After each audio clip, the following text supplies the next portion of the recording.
I am in front of the Idaho State Capitol building where they make the laws that will directly impact your life and your future if you're thinking of moving to Idaho. We're going to cover what those laws are and what you definitely need to look into before you make that decision to move. Idaho's a pretty conservative place. That's probably why you're even considering moving here in the first place. Born and raised here, I'm 32 years old, and ultimately I'm here to tell you everything you need to know about Idaho's conservative values, the laws that make up this great place that we call home, and what you can expect when you move here. Make sure you stick around for number 6. Honestly, this one, it could be a deal breaker. Let's start with one of the things that Idahoans are most unified on and proud of: gun rights. Idaho takes our Second Amendment rights very seriously. If you're a U.S. citizen or active military member aged 21 or older, you can carry a firearm, handgun, or rifle openly or concealed without needing a permit, thanks to the constitutional carry law, which was actually just expanded in 2021. You can also carry in most public places, city parks and trails like Ann Morrison or the Greenbelt, most grocery stores, and all the farmers markets.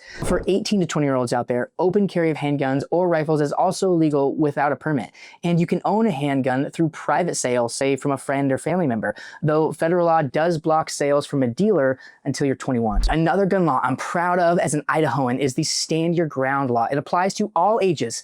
You get to defend yourself on your property without retreating, even outside your home, if you're acting lawfully. Nothing, in my opinion, is more American than defending your land. If you want to know more about this topic, check out the video we made in the description down below. So what's Boise's stance on this? Well, as you will find in most of this video, Boise has to comply with the state law. They cannot impose stricter gun rules. So whether you're 12 years old with a supervised handgun at a Boise range or 19 open carrying a pistol downtown, the same permissive rights apply. At the end of the day, the Second Amendment is your right. And that's how Idaho feels about it too. Let's talk about abortion laws. Idaho stands firm on protecting life as it occurs at conception. The near total abortion ban enacted after the 2022 overturn of Roe v. Wade makes abortion illegal at all stages of pregnancy, and the exceptions are very narrow. Basically, if a doctor in good faith deems it necessary to save the mother's life, or for survivors of rape or incest who report the incident to law enforcement within the first trimester, those are the only exceptions. Doctors performing illegal abortions face felony charges, 2 to 5 years in prison, and civil lawsuits from family members with fines up to $20,000. Where does Boise fall on this? They follow the state law to the letter. There are no local ordinances softening or altering these restrictions. If you're new to the area, you should know this is a core value that shapes our state. Idaho doesn't mandate any protections against discrimination based on sexual orientation or gender identity. Private employers, landlords, and businesses can set their own policies as they see fit, which is right in line with most of Idahoans' belief in limited government and individual choice.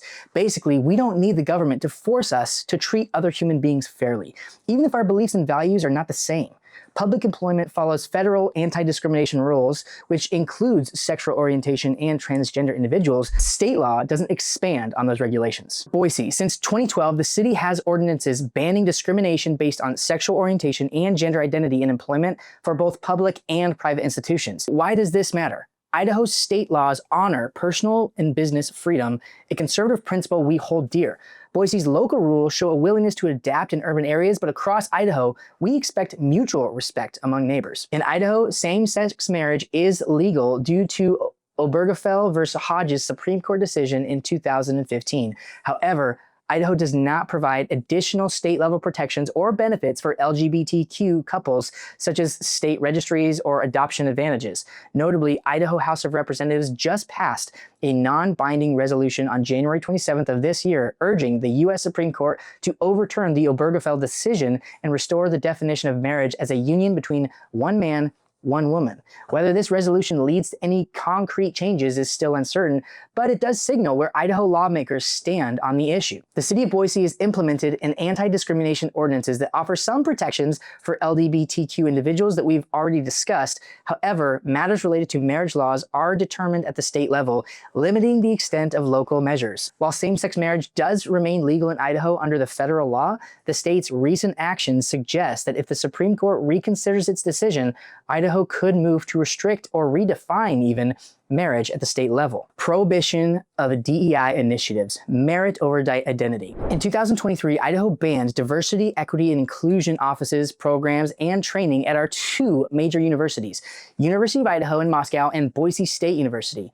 House Bill 261 ensures no state funds support identity-based initiatives, focusing instead on equal opportunity for all students.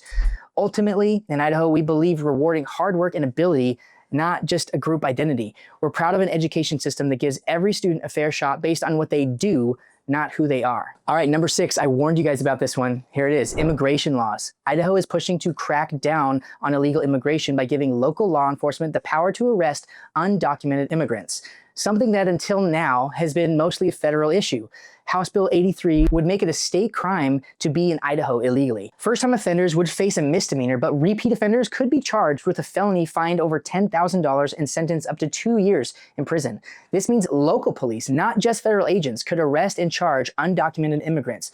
This bill has already passed the Idaho House and Senate. It's currently just waiting for Governor Little's signature to become law. So why does this matter? Idaho values legal residency and state control over the borders. We're proud of laws that protect our communities and uphold the rule of law. If you're moving here, expect a state that prioritizes citizenship and accountability. What about public benefits? So undocumented immigrants, again, get no state benefits like welfare or housing aid. Legal immigrants wait 5 years for most programs under the federal rules already in place, and Idaho follows those rules. Emergency Medicaid is the exception, but it's tightly controlled. Why this matters? The general notion around town is that individual people are all eager to be generous and lend a helping hand. But when it comes to how tax dollars are spent, citizens are the first priority. Idaho's conservative approach ensures tax dollars support those who've earned their place here. Idaho's homeschooling and education laws are among the freest in the nation. Parents don't need to register with the state, submit curricula, or test their kids. You decide what, when, and how your children learn with no oversight unless abuse or neglect is suspected. Public schools must also offer part-time enrollment if you want it, but ultimately it's your call. Additionally, the new parental choice tax credit allows homeschooling and private school families to receive up to $5,000 per child for educational expenses, though some do worry this could invite future government oversights, but in my opinion, it makes sense. If you're going to accept public funding, there should be some accountability to make sure the money's going towards the child's education. There are also many options for independent co-ops, online programs, and private tutoring, giving families complete control over their children's education. In Boise, parents have the same rights. The city's public schools are well-funded and homeschoolers face no extra local rules. So why does this matter? Idaho trusts its parents to educate their own children over bureaucrats. My wife and I chose to homeschool our 5 children and are part of a program called Home Ed 360, an online public school that helps us afford the cost of curriculums and learning materials.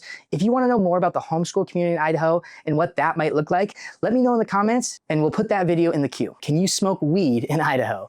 Marijuana is illegal in Idaho, period. No medical exceptions, no recreational use. If you've got 3 ounces or less on you, that's a misdemeanor. You'll serve up to 1 year in jail and a $1,000 fine. More than 3 ounces, it's a felony with up to 5 years and $10,000 in penalties. Even CBD products with trace amounts of THC are banned unless FDA approved. Boise follows the state law to the letter in this occasion. No discrimination, no leniency. Law enforcement actively prosecutes possession no matter what. So why does this matter? Idahoans see all drugs as a threat to family and safety. We're proud of our strict stance, keeping our state clean and focused on wholesome living. It's a commitment we expect newcomers to respect. And honestly, in this regard, as someone who grew up here, it's something I kind of take advantage of. But when you travel to bigger cities or other areas where this isn't as much of a concern or people don't think the same way, it's very noticeable. Idaho does not mess around when it comes to any drugs, hard drugs specifically. Possession of meth, cocaine, or similar substances is a felony, carrying up to 7 years in prison and $100,000 in fines. If you're trafficking the stuff, you're looking at even harsher sentences, including life in prison in some scenarios. Boise follows the state law here, but courts in the city sometimes push for rehab programs over prison time depending on the case. Idaho takes a zero-tolerance approach to drug crime, keeping penalties tough to protect families, communities, and public safety. If you're caught with the hard stuff here, expect real consequences. Voting laws. This is obviously a hot-button issue in recent politics, but voting in Idaho means showing photo ID like a driver's license, passport, or free state-issued ID card at the polls. First-time voters can use utility bills or pay stubs to prove residency if needed. You can register by mail, online, or election day with ID and proof of address. There is no shady nonsense occurring at our election polls, period. Boise follows the state rules. There's no exceptions. I think the most recent couple of election cycles are proof of why a straightforward election process matters. There should be no doubt as to who is voting, who they voted for, and are they a proper citizen of the United States? Hard stance to get behind, I know, but someone's got to do it. Idaho's Constitution and Idaho Code Title VII fiercely protects property owners. Eminent domain is happening in some instances, but it's limited to true public needs and only with fair compensation. You cannot be forced to sell unless it's absolutely necessary, and even then, the process is very strict and thorough. A recent example of this is the I-84 to Highway 16 interchange. If you're a local, you'll understand why this is a huge need for the community, but sadly, it did displace a number of residents. Why does this matter? Owning land is sacred here. Again, we're proud of laws that keep government hands off our property, right in line with our appreciation for independence and self-sufficiency. Idaho's income tax rate is now 5.3%, following a reduction from 5.695%, which was signed into law March of 2025. Property taxes in the state average 0.69% of the home value, which is lower than the national average. Idaho also has a 6% sales tax on goods, which also applies to groceries. To offset sales tax on food, the state offers a grocery tax credit recently increased to $155 per person annually. And Boise follows the same state tax structure, but because of higher property values, owners here may end up paying more in actual dollars than in smaller towns or rural areas just because of the price of the homes. Why does this matter? Idaho's tax structure is straightforward and relatively low compared to many other states. The focus is on keeping income and property taxes manageable while using sales tax and credits to balance revenue collection. How do we fund our schools? In Idaho, school funding comes mostly from local property taxes, not a big pot of state money. That means schools in wealthier areas with higher property values usually get more funding, while rural schools with lower tax revenue have to stretch their budgets a bit more. The state kicks in some support, but local communities call the shots on school funding. Boise has a higher property value in general and a bigger tax base, so Boise's public schools generally have a lot more funding, better resources, and more programs than smaller towns across the state. Why does this matter? Well, if you're thinking about where to live, school funding is something to keep in mind. In Idaho, more local tax dollars usually mean better funded schools, so where you settle could shape what kind of resources, class sizes, and programs your kid has access to. What about labor laws? Idaho is a right-to-work state, which means you cannot be forced to join a union or pay union dues to keep your job. If you want to join a union, that's totally up to you, but it won't affect your employment either way. Boise follows the same state laws, though unions may have a stronger presence in some industries and push harder for membership. I can speak directly to this as I was an electrician in a past life.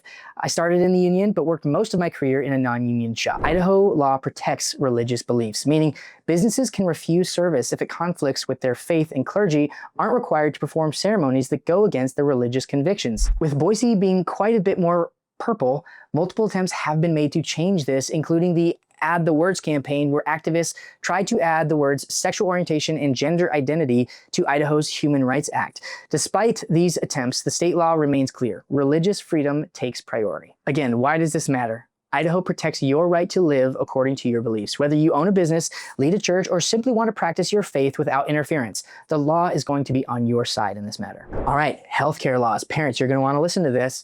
In Idaho, parents have to sign off on most medical treatments for minors, including surgery, mental health care, and birth control. The only exceptions are emergencies or court-ordered treatments. If a doctor wants to provide care without parental approval, they could face legal consequences, usually in the form of civil lawsuits rather than criminal charges, but still, consequences all the same. Boise follows state law, but some clinics offer more youth-focused services while still staying within those legal parameters.